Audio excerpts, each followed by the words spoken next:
Caro compagni mo che io stungo chiuso da quattro mura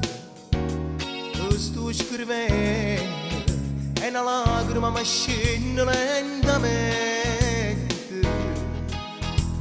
e caro un po' foglie che sta lettera caro compagni non posso sapere che male tengo in tuo cuore se vuoto penso con te mi avessi sparato nesta cielo perché con te sto smaglio pure stava lavare soltanto tu mi puoi aiutare un avvocato possa salvare chiamare tutta libertà che sorderà la vita una speranza ma buttare un tuo scordata insieme a me c'è stivo pure tu ma che dici non mi so scordato il nome di te o sono pazzo se non pensassi a te che stava avanti che sto smaglio pure per me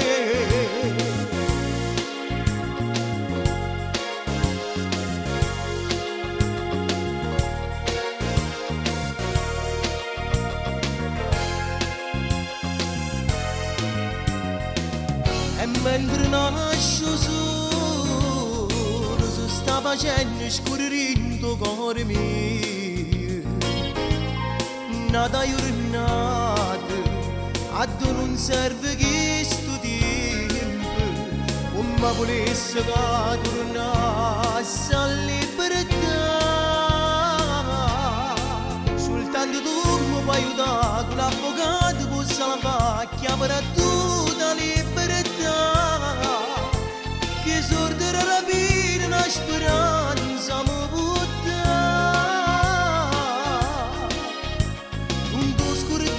insieme a me c'è stivo pure tu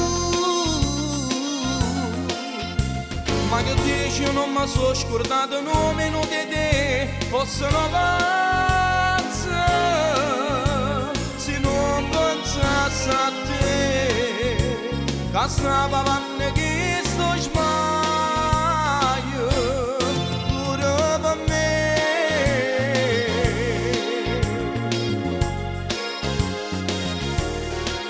pure per me